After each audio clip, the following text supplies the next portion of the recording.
الصلاة والسلام على أشرف الأنبياء والمرسلين سيدنا أبي القاسم محمد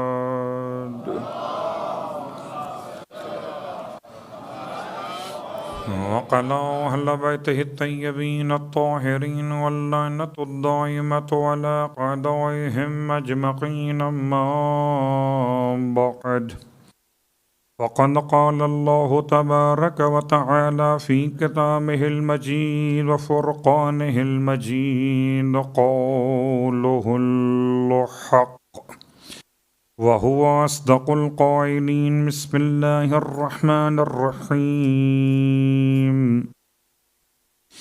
وأنا ظننا أن لن نعجز الله في الأرض ولن نعجزه هربا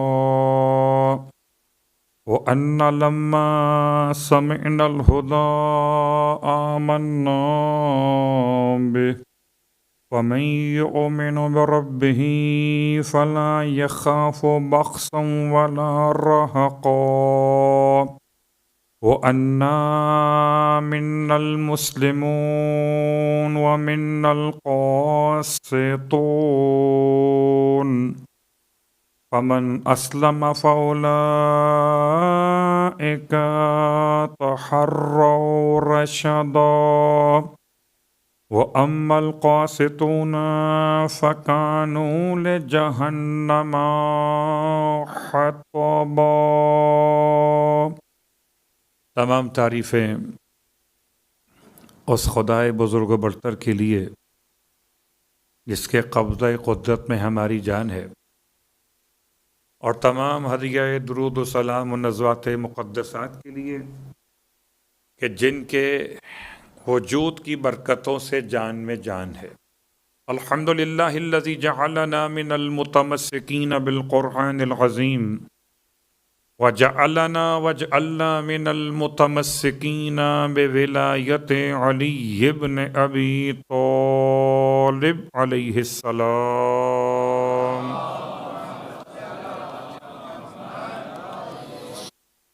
وجعلنا وإياكم إن شاء الله من الطالبين بصأره مع وليه الإمام المهدي من آل محمد عليهم السلام۔ صلی اللہ علیہ محمد وعلى محمد۔ اما بعد، آپ کی خدمت مقدس میں مسلسل سورہ مبارکہ الجن سے متعلق اور تاریخ حیات امیر المومنین علی ابن ابی طالب علیہ السلام سے متعلق گفتگو جاری و ساری، اور یقیناً مسائل کے اعتبار سے روزانہ ایک آدھ مسئلہ آپ کی خدمت میں بیان کیا جا رہا ہے۔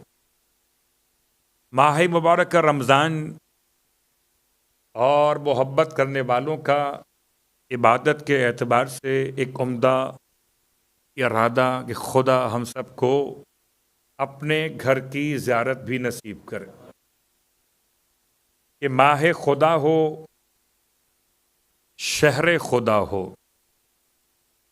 بیت خدا ہو اور بندہ خدا ہو، اور اس پر کمال یہ کہ بتانے والا حجت خدا ہو۔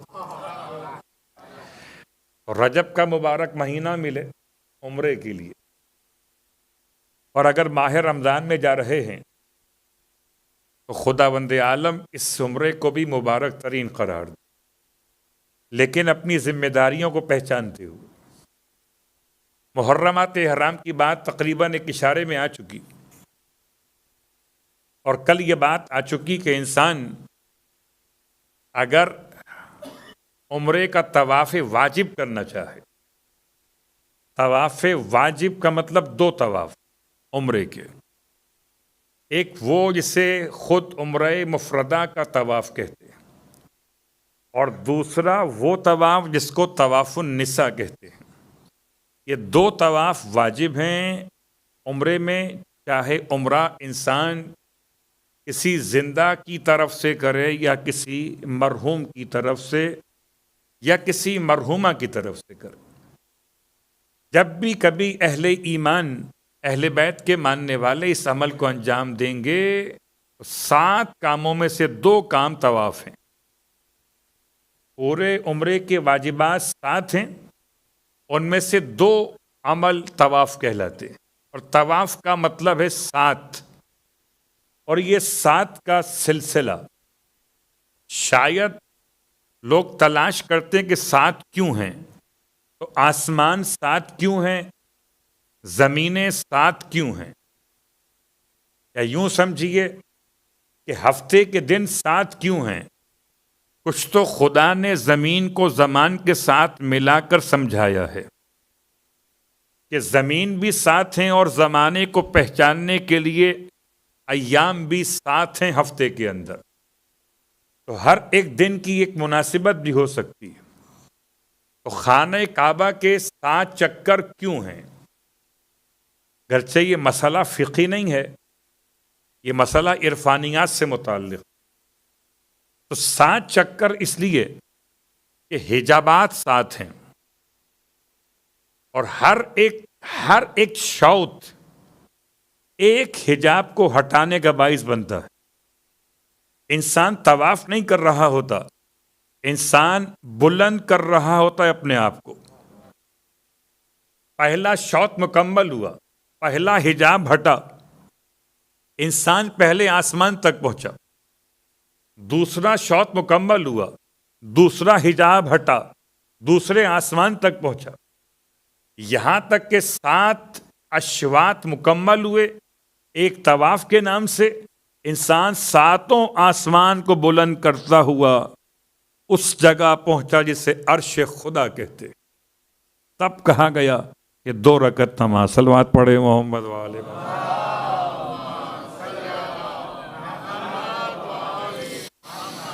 تو فقہی مسائل کی حد تک بات یاد رکھی گا کہ واجب طواف 2 ہیں، اور یہ واجب طواف کا مطلب کہ ذمہ داری ہے کہ طواف سے پہلے انسان پاک اور پاکیزہ ہو، طواف کرتے ہوئے انسان پاک اور پاکیزہ رہے، یعنی با وضو ہو، با طہارت ہو، اور بدن اور احرام کا لباس پاک اور پاکیزہ ہو. یہ پورے 7 چکر لگاتے ہوئے انسان کی ذمہ داری فقہی اعتبار سے. تو طواف شروع کرنے سے پہلے انسان طہارت کی ذمہ داری کو انجام دے، اپنے لباس احرام کو، اپنے بدن کو چیک کرے، باوضو ہو کر شروع کرے. اور پھر یاد رکھے کہ 7 کا مطلب 7 ہے، احتیاط اس میں نہیں چلے گی. اور یہ خاص طور سے اگر آپ فیملی کے ساتھ ٹریول کر رہے ہیں اور آپ اور فیملی مل کے طواف کر رہے ہیں، تو جیسے گھر میں جھگڑا ہوتا تھا خدا نہ خواستہ، اگر وہاں ہو گیا تو مسئلہ خراب ہو جائے گا. بیگم کہیں 6 چکر ہوئے، آپ کہیں 7واں ہے، تو نہ 7 چلیں گے نہ 6، دونوں گئے. کیوں؟ آپ کو ان کا یقین نہیں ہے، ان کو آپ کا یقین نہیں ہے. کیا کیا جائے؟ کوئی ایک گنے، یا دونوں الگ الگ اپنا حساب رکھیں کہ 7 چاہیے، 7 سے نہ کم اور نہ 7 سے زیادہ.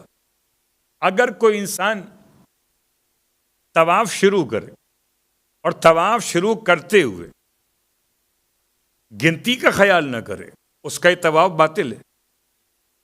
یہ سوچ کر وہ مسئلہ اپنے مقام پر ہے کہ شیطان کو رمی کرتے ہوئے اگر انسان کو یہ شک ہو کہ 7 لگی ہیں کہ 6، تو احتیاطاً ایک کنکر اور مار سکتا ہے. یہاں یہ فارمولہ اپلائی نہیں ہوتا. یہاں تو آپ نے 7 پورے کرنے ہیں، یہ نہیں چلے گا کہ 6 ہوئے کہ 7 لاؤ ایک اور لگا لوں احتیاطاً.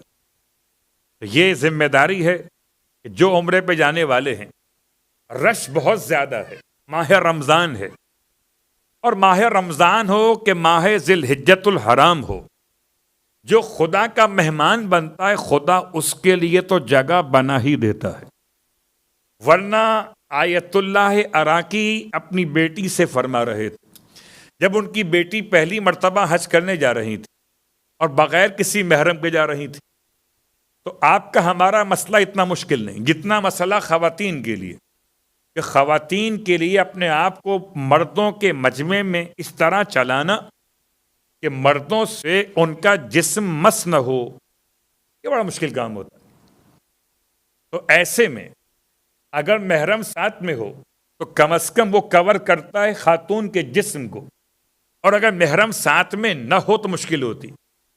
تو آغائے محمد علی عراقی کی بیٹی نے اپنے بابا سے پوچھا کہ بابا کیا کرنا چاہیے، واجب حج ہے، جانا بھی ہے، ساتھ میں کوئی محرم نہیں ہے۔ تو کہنے لگے 2 نام یاد کر لیں خدا کے، طواف کے دوران یہ پڑھتے رہیں، یا علیمو اور یا خبیرو، یا علیمو اور یا خبیرو، یہ چلے گی حج کے لیے۔ اور جب حج کر کے واپس آئیں تو بابا کے پاس پہنچی کہ بابا آپ نے کیا انعام عطا کی اللہ کے، کیا ہوا؟ کہ میں نے تلاوت شروع کی ان ناموں کی تو میرے آگے ایک ایسا نور کا حالہ سا بن گیا کہ کوئی بھی اس حالے میں داخل نہیں ہو پاتا تھا، اور میں سکون و اطمینان سے بغیر کسی نامحرم سے میرا بدن مس ہو، میں نے اپنے سارے واجبات کو انجام دے دیا۔ صلوات پڑھیں محمد و آل محمد۔ وقت بڑا کم، چونکہ اللہ کے 2 نام آ گئے تو 2 نام اور سن لیجئے۔ امام جعفر صادق علیہ السلام ارشاد فرماتے ہیں مشکلات کے حل کے لیے، پریشانیوں سے نجات کے لیے سب سے آسان نسخہ لوگ پوچھتے ہیں مولانا ایسا بتائیں جس میں کوئی لمبا چوڑا عمل نہ ہو، چھوٹا سا عمل ہو۔ چھوٹا سا عمل کیا ہے، اللہ کے 2 نام، یا رؤوف ہو یا رحیم ہو، اس میں گنتی بھی کوئی نہیں، اس میں نماز بھی کوئی نہیں، اس میں طہارت کی ذمہ داری بھی کوئی نہیں، کوئی اس میں شرط نہیں، قید نہیں، بس خدا پر یقین کامل ہو، ولایت کا سہارا ہو۔ تو یا رؤوف ہو یا رحیم ہو، اپنی مشکلات و پریشانیوں کے حل کے لیے اٹھتے بیٹھتے ہوئے چلتے پھرتے ہوئے خدا کے ان 2 ناموں سے استفادہ کیجیے کہ خدا کے ہر ایک نام کا اپنا اثر ہے۔ یا علیم و یا خبیر و حرم کے لیے نہیں، ہر اس جگہ کے لیے کہ جہاں انسان کو یہ مجمع میں چلنا پڑ جائے۔ اور یا رؤوف و یا رحیم ساری زندگی بھر کے کاموں کے لیے خدا سے توسل کیجیے، توسل محمد اور آل محمد علیہ الصلوۃ والسلام کے ساتھ۔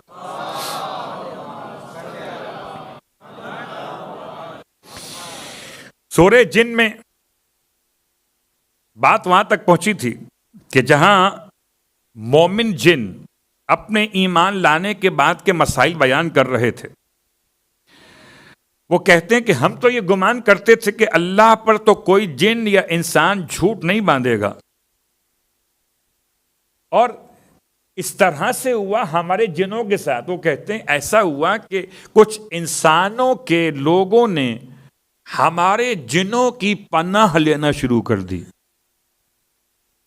میں آیت کا ترجمہ بامحاورہ کر رہا ہوں، آپ چاہیں تو آیت بھی پڑھ سکتے۔ سورہ جن پڑھ رہا تھا میں، عجیب جملہ ہے۔ کیا کیا کہ انہ کان رجال من الانس، انسانوں کے مردوں نے یعوذون پناہ لینا شروع کی برجال من الجن، جنوں کے مردوں کی، فزادوہم رہقا، بس اس کی بنیاد پر ان جنوں کا دماغ زیادہ خراب ہو گیا، راہ راست سے ہٹ گئے۔ یہ آپ نے سنا ہوگا بعض جہلا عاملوں کی طرف سے کہ ہمارے قبضے میں 2 جن ہیں، ہمارے قبضے میں 1 جن ہے، آپ کا سارا کام ہو جائے گا۔ آپ بتائیے، بڑے بڑے اشتہار، خاص طور سے ان علاقوں میں جو پسماندہ ہیں علم کے لحاظ سے، جہاں غربت زیادہ ہے، وہاں یہ کامیاب بہت ہوتا. تو قرآن مجید نے اس کا حوالہ دیا.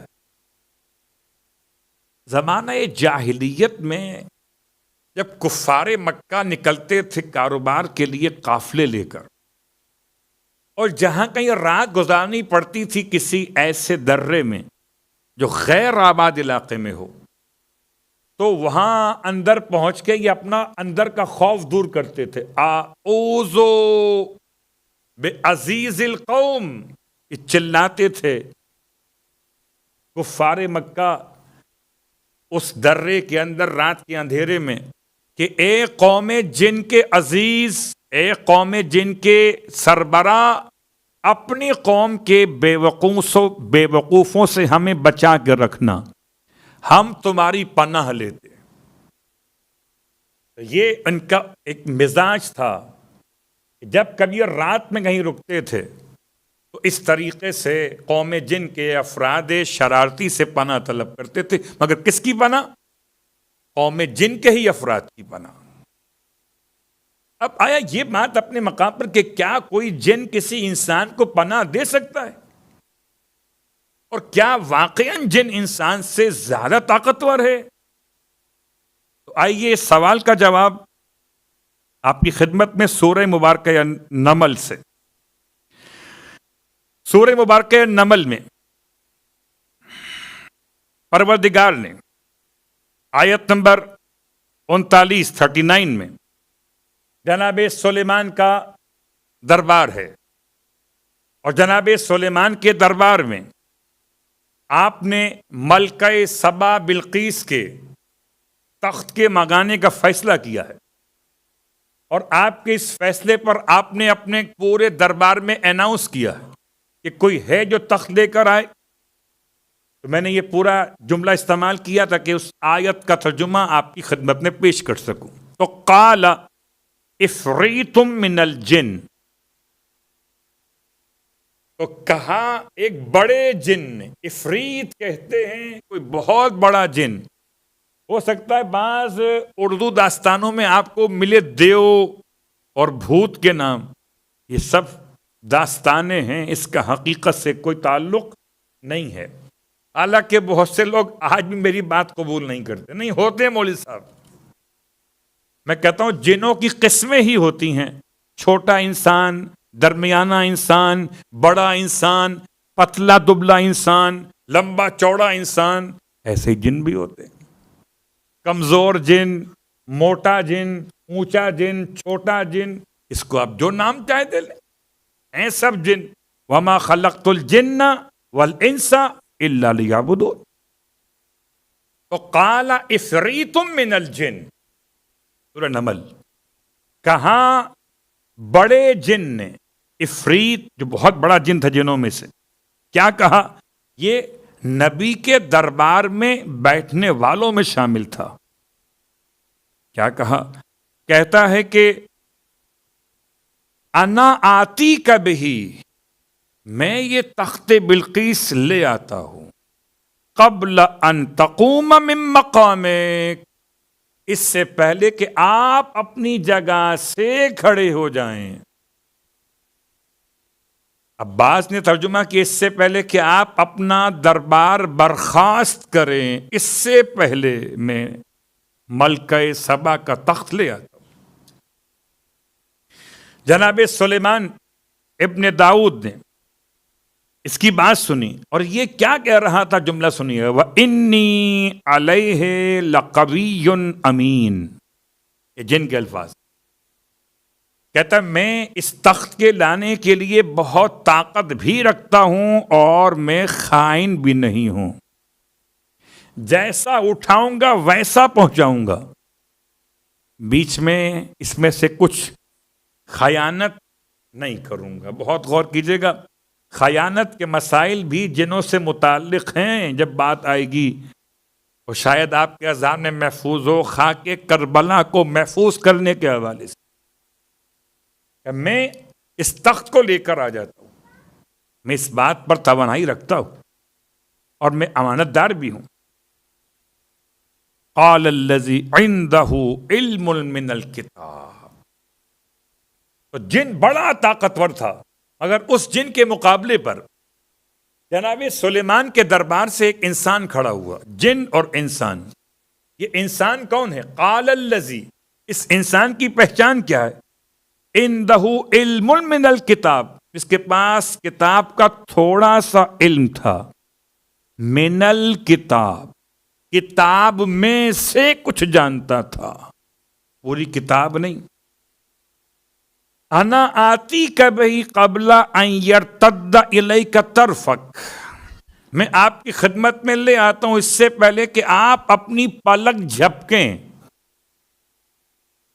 اللہ اکبر۔ اب آپ پہچانیے، جنوں میں سب سے طاقتور ہے یہ جن۔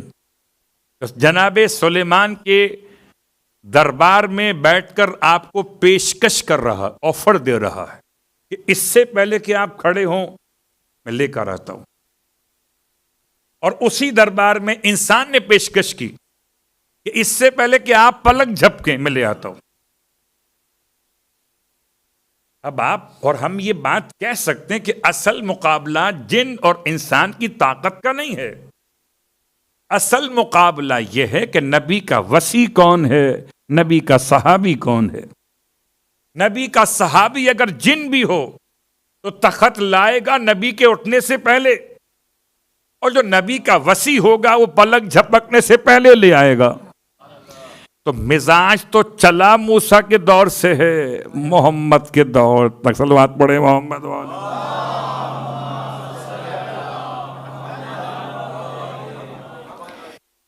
یہاں کوئی طاقت کی زور آزمائی نہیں ہو رہی تھی۔ چلیے ایک بات اور سمجھا دوں، جن بھروسہ کر رہا تھا اپنی طاقت پر، انسان نے بھروسہ کیا اپنے علم پر۔ تخت بلقیس طاقت کی بنیاد پر آیا یا علم کی بنیاد پر آیا؟ تخت بلقیس اگر طاقت کی بنیاد پر آتا اور وہ انسان بھی یہ کہتا تو اس کو بھی اتنا ہی ٹائم لگتا، کہ تخت بلقیس طاقت کی بنیاد پر نہیں آیا، علم کی بنیاد پر آیا ہے۔ اللہ اکبر۔ بہت ساری باتیں ہیں، اور آج کی حد تک تفسیر سورہ جن کو یہاں لا کے روکتے ہوئے تاریخ میں آپ کو لیے چلتا ہوں۔ کل تو تاریخ میں ہم جا نہیں پائے تھے، اور آج تاریخ پر بات مکمل کریں گے۔ تاریخ یعنی کہ سرکار مولائے کائنات علی ابن ابی طالب علیہ السلام کی تاریخ۔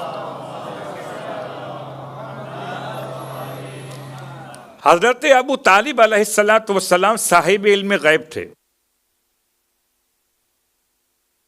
آپ اللہ کے ولی تھے، اور آپ کے اللہ کے ولی ہونے کے بارے میں جابر ابن عبداللہ کی روایت یہ ہے کہ مکے میں ایک ایسا راہب گزرا ہے، مکے میں یہ اطراف شام کی طرف، کہ جس کا نام تھا مشرم بن رعیب، اور اس نے 190 سال تک خدا کی عبادت کی، 190 سال تک خدا کی عبادت کی، اور 190 سال ساری عبادتوں میں خدا سے کوئی دعا نہیں مانگی۔ 190 سال۔ ہم تو اگر 190 منٹ بھی عبادت کر لیں تو 150-200 باتیں دعا سے مانگ لیتے خدا سے، اس نے کچھ نہیں مانگا۔ 190 سال کی عبادت، پھر آخر میں بہت بوڑھا ہو گیا تو کہا پروردگار کچھ نہیں مانگا میں نے، مگر تجھ سے مانگتا ہوں کہ تو مجھے اپنے اولیاء میں سے کسی ولی کی زیارت کرا دے۔ اس نے دعا مانگی، اور اس کی ملاقات اتفاقاً حضرت ابو طالب علیہ السلام سے ہوئی، اور جب اس کو بتایا گیا یہ ابو طالب ہیں، تو اس نے راہب نے ابو طالب علیہ السلام کو دیکھ کر کہا کہ خدا آپ کو بیٹا عطا کرے گا، اور ایسا بیٹا عطا کرے گا جو اللہ کا ولی ہوگا، نبی کا وصی ہوگا، مومنوں کا امیر ہوگا۔ جب آپ اس سے ملاقات کریں، اس سے گود میں لیں تو میرا سلام کہیے گا، اور کہیے گا کہ میں خدا کی وحدانیت کی گواہی دے رہا ہوں۔ اور ان کی ولایت کی گواہی دے رہا ہوں. یعنی کہ حضرت ابو طالب علیہ الصلاۃ والسلام کو یہ خبر راہب نے دی ہے یا آپ کو پہلے سے خبر تھی کہ آپ علی کے بابا بنیں گے؟ یہ خبر مولائے کائنات کی ولادت باسعادت سے 30 سال پہلے ملی. کب ملی؟ جب جناب فاطمہ بنت اسد سلام اللہ علیہا نے اللہ کے رسول کے ولادت باسعادت کے موقع پر شہزادے کو آغوش میں لیا. اور کیا معجزات دیکھ رہی تھیں آپ؟ اس وقت مسکراتے ہوئے فرمایا جناب ابو طالب نے، ٹھیک 30 سال کے بعد خدا تمہیں بھی ایک بیٹا عطا کرے گا، اور ایسا بیٹا عطا کرے گا کہ بالکل اس شہزادے کی طرح سے ہوگا. فرق یہ ہے کہ یہ نبی بنے گا، وہ وصی نبی ہوگا. تو ولادت باسعادت سے 30 سال پہلے جناب ابو طالب علیہ السلام نے مولائے کائنات کی آنے کی بشارت سنائی تھی. اللہ اکبر. کس نے بتا دیا تھا؟ پھر جناب ابو طالب علیہ الصلاۃ والسلام خدا سے کس طرح کلام کرتے تھے، اس کلام کے 2-4 جملے. اور یہ بات میں پرسوں بیان کر چکا کہ شہزادی فاطمہ بنت اسد صلوات اللہ علیہا خانہ کعبہ کے اندر داخل ہوئیں اور باہر سے دیوار بند ہو گئی. اور اندر پہنچنے کے بعد جناب حوا نے، جناب سارہ نے اور مادر موسیٰ یوکا بد نے، مادر عیسیٰ جناب مریم نے، اور آسیہ بنت مزاحم نے، 5 خواتین کا نام ملتا ہے.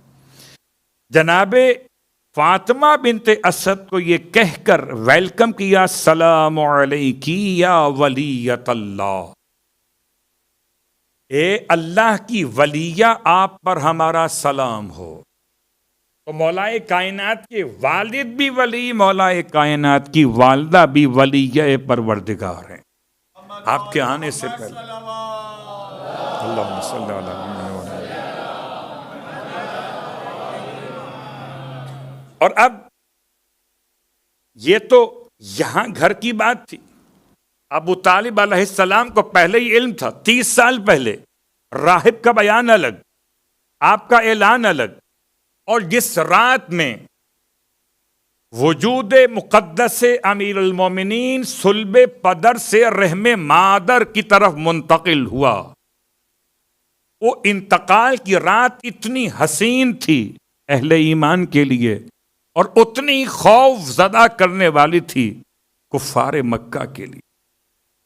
اتنی خوف کی رات تھی وہ کہ جس رات میں اول تو یاد رکھیں کہ نور مقدس مولائے کائنات جنتی خوراک کے ذریعے سے عنوان بنا. انار آئے، انگور آئے، خورما آیا. رسول خدا نے ابو طالب کو بھی کھلائے اور فاطمہ بنت اسد کے لیے بھی بھجوائے. اور پھر خدا نے اس جنتی پھلوں کی برکت سے ایک عنوان کامل کیا. مگر وہ رات بڑی عجیب تھی، جبکہ اتنا شدید زلزلہ مکے میں آیا. کہ زلزلے سے پریشان ہو کر ہوا کیا تھا؟ ہوا یہ تھا کہ زمین لرزنے لگی. کس شعر کی آمد ہے کہ رن کانپ رہا ہے. تو کس کی آمد تھی کہ پورا مکہ کانپ رہا تھا. اور مکے کے کانپنے کی وجہ سے جو بت رکھے تھے لوگوں نے اپنے اپنے قبیلوں کے، وہ اوندے منہ گر رہے تھے. یا علی اللہم صلی علی محمد. اور ایسے میں ایک ہی آواز تھی، چلو اپنے خداؤں کو بچاؤ. خدا انہیں کیا بچاتے؟ اپنے اپنے خداؤں کو اٹھا کے جبل ابو قبیس کی طرف دوڑ رہے تھے. جبل ابو قبیس ایک بڑا پہاڑ، کہ یہاں تو گر رہے، اوپر تو زلزلہ کم ہوگا. مگر جب اوپر لے کر پہنچے تو اوپر سے بھی گرنے لگے. اور جب ان کے خدا پہاڑ پر بھی نہ سنبھلے، اب تو سمجھے انسان، جب پہاڑ کسی کافر کے خدا کو نہ بچا سکا تو کافر کو کیا بچائے گا؟ پریشان ہو کر سب نے دامن ابو طالب میں پناہ حاصل کی، سارے کافر جمع ہو کر آئے کہ اے سردار مکہ، اے رئیس قوم، زلزلہ بہت سخت ہے، کچھ تو کیجئے۔ جناب ابو طالب علیہ السلام نے ارشاد فرمایا، سنو، آج کی رات خدا نے اپنے اس مخلوق کو بھیجنے کا ارادہ کیا ہے، اگر اس کی اطاعت و ولایت و امامت کو قبول نہ کرے کوئی تو جہنم میں جائے گا۔ ابھی بہت دور ہے اسلام کا اعلان، ابھی بہت دور ہے مولائے کائنات کی آمد، 9 مہینے بعد ہوگی۔ 9 مہینے پہلے ولایت و امامت و اطاعت علی ابن ابی طالب کا اعلان جناب ابو طالب نے کیا۔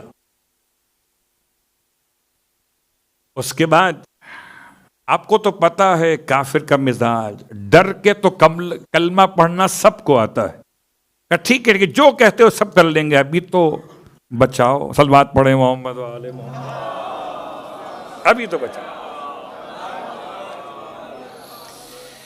جناب ابو طالب علیہ السلام نے دستے دعا خدا کی بارگاہ بلند کیے، پروردگار کو 3 واسطے دیے: محمد کی محمدیت کا واسطہ، علی کی علویت کا واسطہ، فاطمہ کی بیضائیت کا واسطہ، کہ خدا اہل تہامہ پر اپنا رحم نازل کر دے، مکے والوں پر اپنا رحم نازل کر دے۔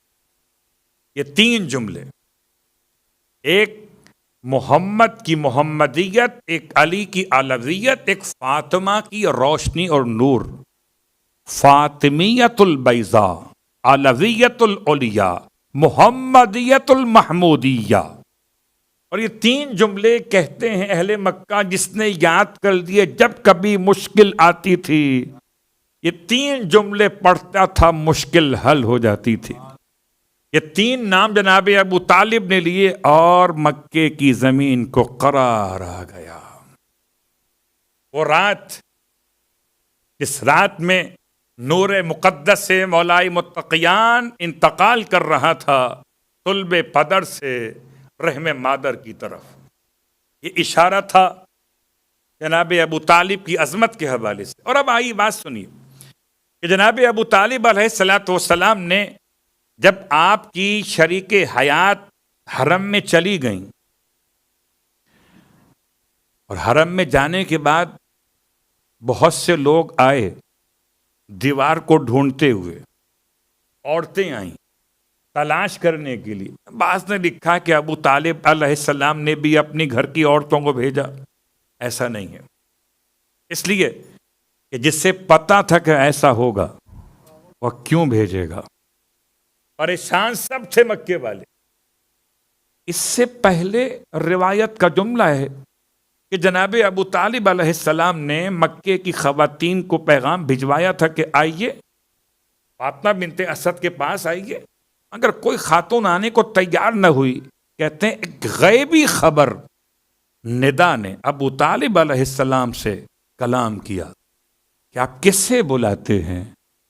ہمارے ولی کی آمد ہے، یہ مکے کی عورتوں کی بس کی بات نہیں ہے، اس کے لیے تو خدا انتظام کرنے والا۔ تو آپ گئیں کعبے کے اندر اور 3 دن تک کعبے میں آپ رہیں۔ اندر کیا ہوا؟ اندر 5 خواتین سے آپ کی ملاقات ہوئی۔ پھر جب رجب کی 13ویں شروع ہوئی، صبح کا وقت تھا، مولا کی آمد تھی، تو بالکل وہی کنارہ ہے جو خانہ کعبہ کے اندر سیدھے ہاتھ پر یمین کی طرف ایک سرخ پتھر اس زمانے میں تھا۔ اس پتھر پر مولائے کائنات کے وجود مقدس کو خدا نے اس طرح سے قرار دیا کہ پورے کعبے میں روشنی ہو گئی، اور ایسی روشنی ہوئی کہ آپ نے سب سے پہلے سجدہ کیا خدا کی بارگاہ میں، اور پھر اپنی زبان مقدس سے جن کلمات کا انتخاب کیا کہ اشہد اللہ الہ الا اللہ واشہد ان محمد رسول اللہ واشہد ان علی ولی محمد رسول اللہ اب محمد یختم اللہ النبوہ وبی یختم اللہ الوصیہ وانا امیر المؤمنین. صلوات پڑھیں محمد والے.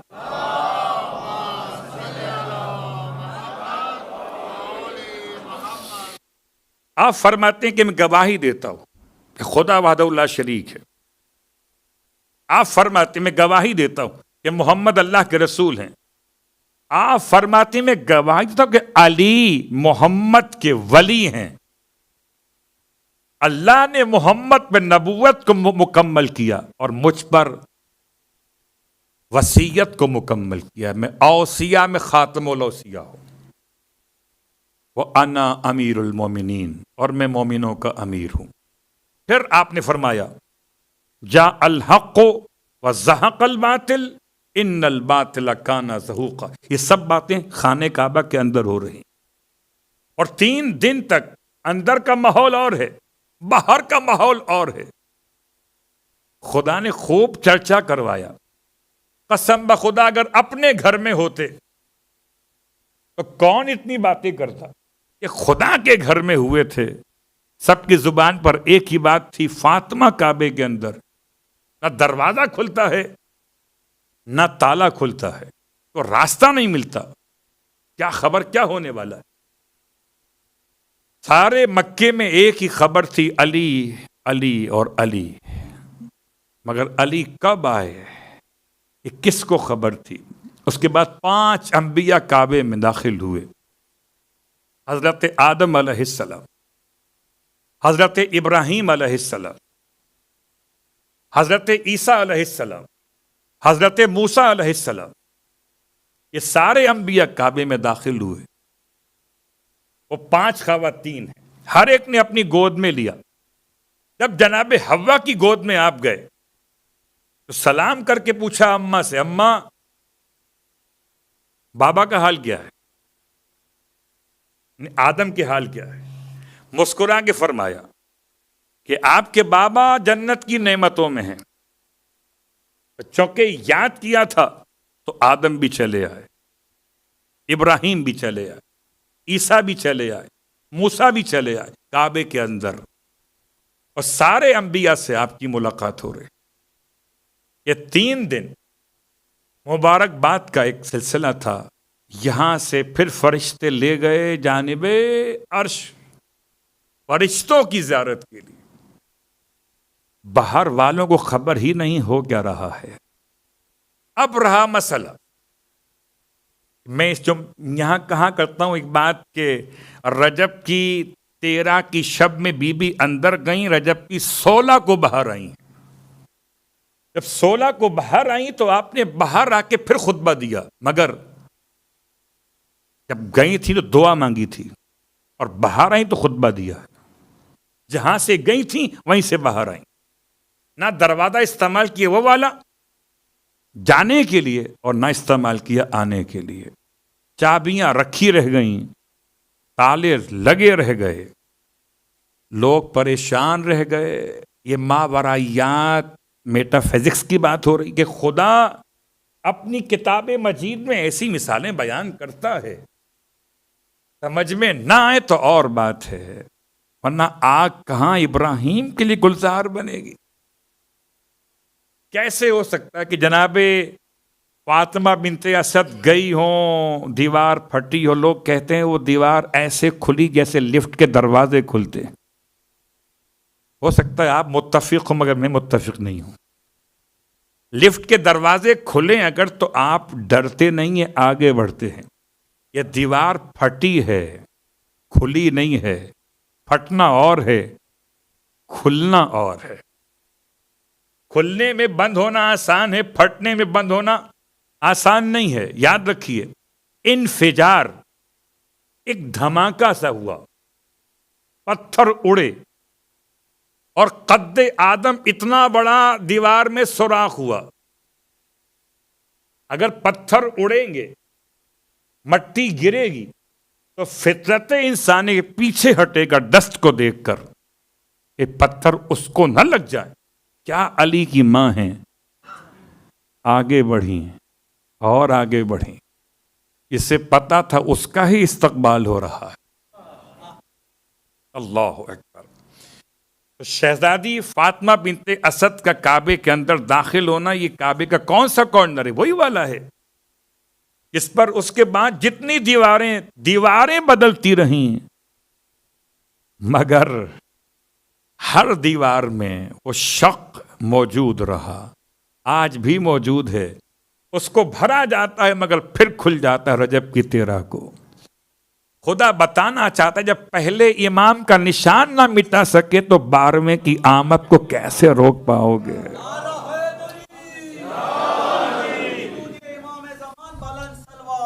اللہم صلی علی محمد.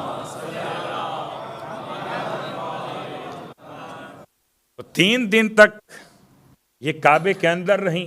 پھر جب باہر آئیں تو اس سے پہلے کعبے کے اندر جب آپ تھیں تو گلیوں میں جناب ابو طالب علیہ السلام 13 رجب کے بعد یہ اعلان کر رہے تھے کہ خدا کا ولی آ گیا، محمد کا وصی آ گیا. پورے مکے میں آپ کی خوشی کا انداز ہی الگ تھا. اللہ اکبر.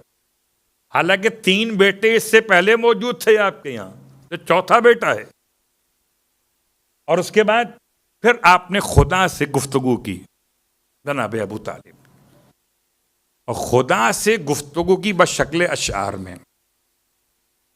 خدا سے فرماتے ہیں یا رب حاذ الغسق الدجی، اے اندھیری رات کے پروردگار، والقمر المنبلج المضی، اور اے چمکنے والے چاند کے پروردگار جو روشنی پھیلا رہا ہے. بین لنا من حکم کل مقضی، بتا تو دے تیرا حکم کیا ہے فیصلہ شدہ. ماذا ترا فی اسم ذس صبی، کہ تو اس بچے کے نام کے بارے میں کیا فیصلہ کرنا چاہتا ہے. آپ نے یہ 4 مصرے خدا کی بارگاہ میں انشاء فرمائے. عجیب جملہ ہے، اوپر سے لکھا ہوا جواب آیا ہے ان رائٹنگ. ہو سکتا ہے کہ آج کے کسی شخص کے لیے بات عجیب لگتی ہو. چلیے میں آپ کی خدمت میں اشارہ کر دیتا ہوں. اگر شیخ مفید علیہ الرحمہ اور سید مرتضی علم الہدا کے درمیان مسئلہ فقہی پر ایک علمی اختلاف واقع ہو جائے اور دونوں پرچیاں لکھ کر مولائے کائنات کی زری میں ڈالیں تو جواب آتا ہے جس کا علی بولتا ہو اس کا خدا کیوں نہ بولے گا. تو مولا کے حرم سے جواب آنا اور خدا کی طرف سے جواب آنا. جواب ایک سبز رنگ کے حریر کے کپڑے پر لکھا ہوا، بعض کہتے ہیں لوح تھی، تختی تھی، ایک ایسی شیٹ تھی جس پر جواب لکھا ہوا. خصصتما بالولد الزکی الطاہر المنتخب الرضی، تم دونوں کو مخصوص کر دیا گیا ہے ایک ایسے بیٹے کے عنوان کے ساتھ جو بڑا سمجھدار ہے، پاک ہے، منتخب ہے، مرضی خدا کا مالک. یہ جواب آ رہا ہے.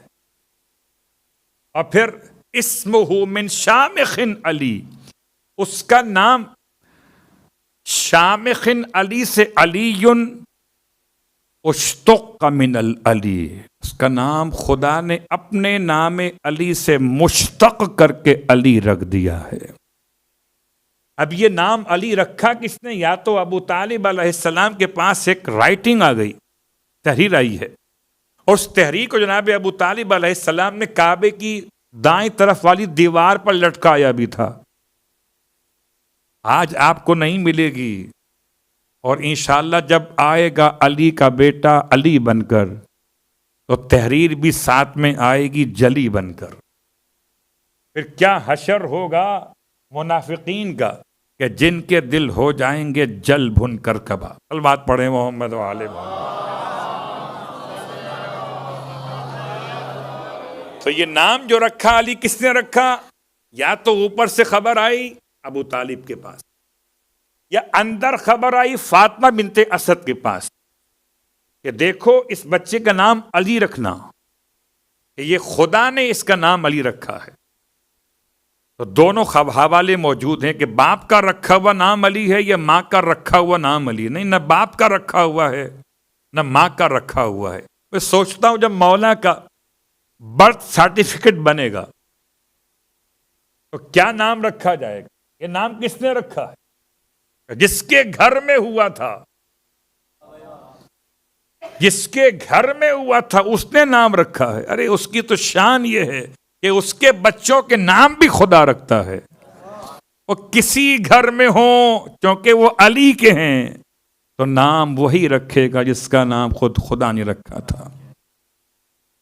بس یہ خاص جملہ تھا آپ کی خدمت میں۔ اور اب وہ باہر آپ کی آمد اور باہر آنے کے بعد جناب ابو طالب نے کیا کیا اور سرکار ختمیہ مرتبت نے کیا کیا اور مولائے کائنات نے کیا کیا؟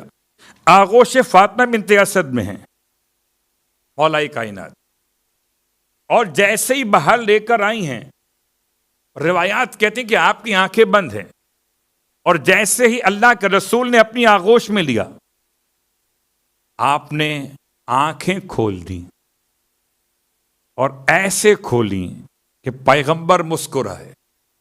فرمایا اگر انہوں نے اپنی نگاہوں کو مجھ سے مخصوص کیا تھا تو میں اپنا علم ان سے مخصوص کرتا ہوں۔ کیا کہنا، زیارت محمد ہے علی کی نگاہوں میں، علم محمد ہے علی کے وجود مقدس میں۔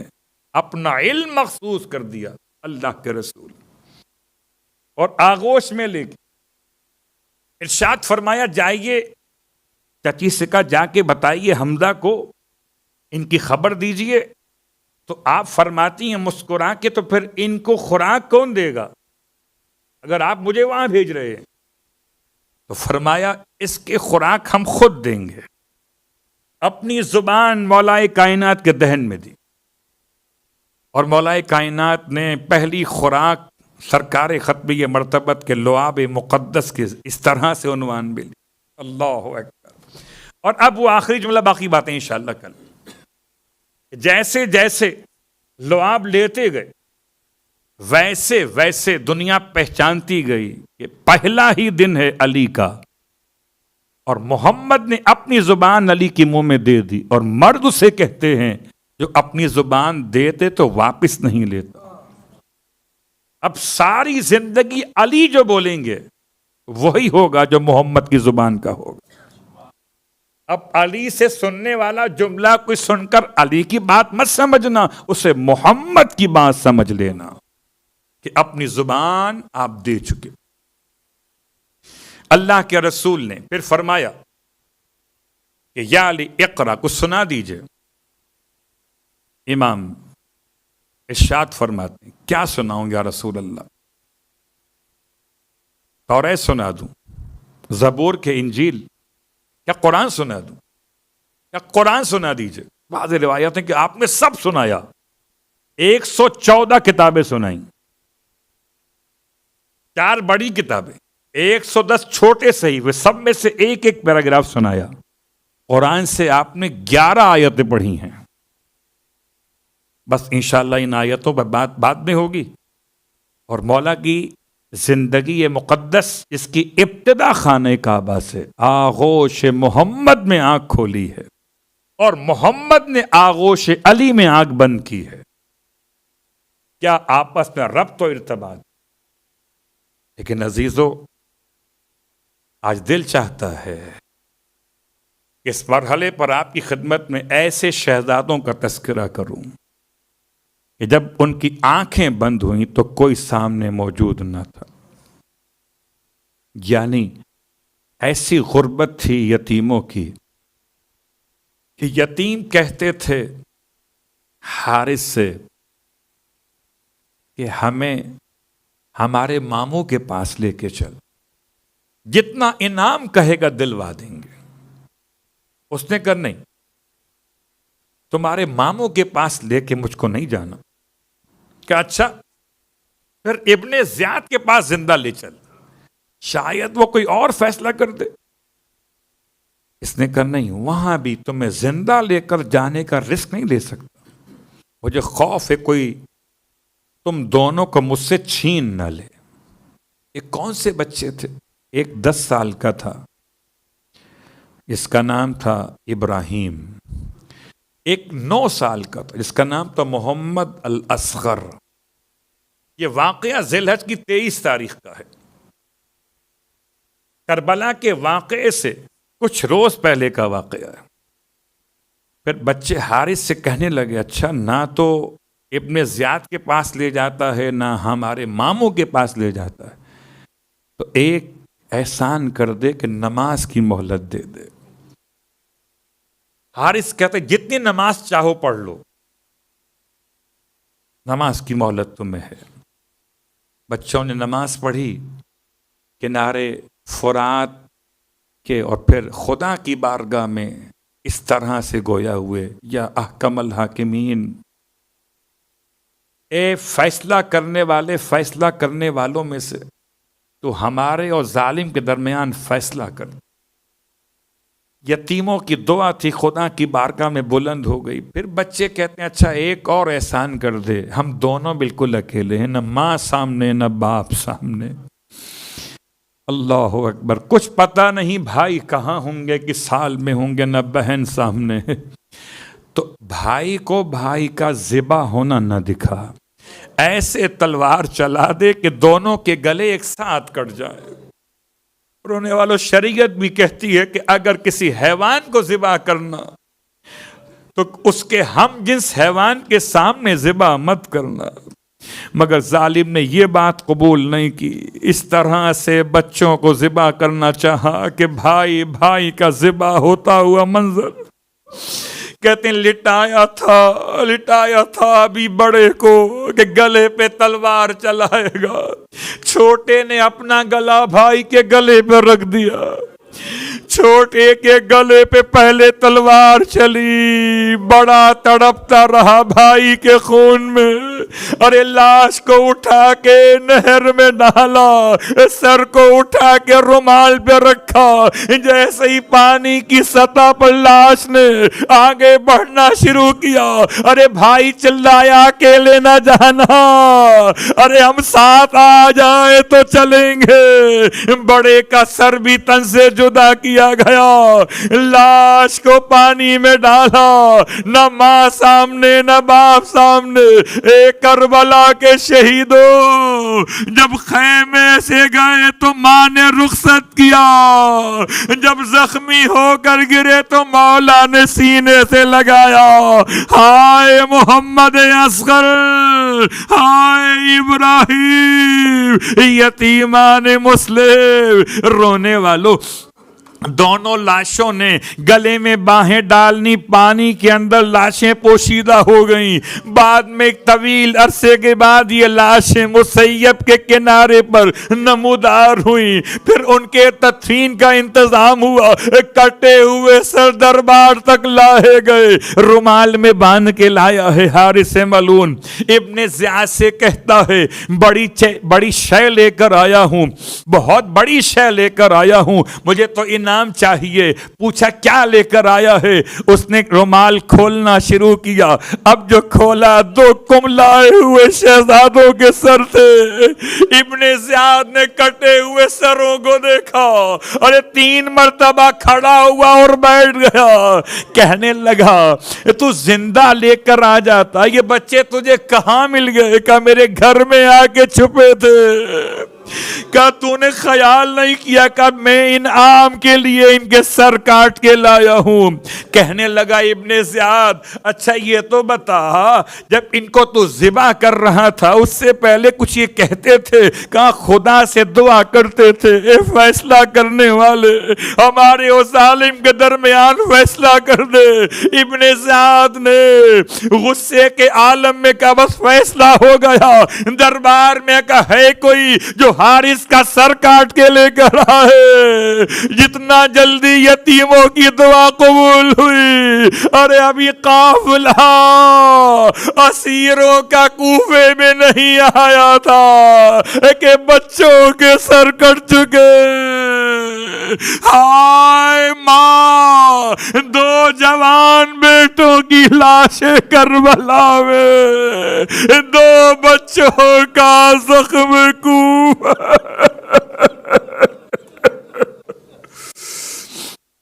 اللہ ولعنۃ اللہ علی القوم الظالمین وسیعلم الذین ظلموا ای منقلب ینقلبون.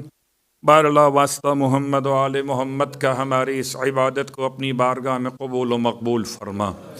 بار اللہ واسطہ محمد و آل محمد کا پروردگار مولائے کائنات کا واسطہ، پروردگار مولائے کائنات کے شہزادوں کا واسطہ، مسلم کے یتیموں کا واسطہ، پروردگار یتیموں کی دعا زیادہ جلدی قبول ہوتی ہے، اور ایسے یتیم جو اسیر بھی رہے، ایسے یتیم جو شہید بھی کیے گئے، پروردگار تمام مانگنے والوں کی مرادیں پوری فرما. پروردگار خاص طور سے ہمارے بچوں کے لیے، ہمارے نوجوانوں کے لیے پروردگار ان کے عقائد کی حفاظت فرما، ان کے اعمال صالحات و اخلاقیات کی حفاظت فرما. پروردگار ہمارے جوانوں کو تمام تر برائیوں سے محفوظ فرما. بار اللہ واسطہ محمد و آل محمد کا واسطہ ان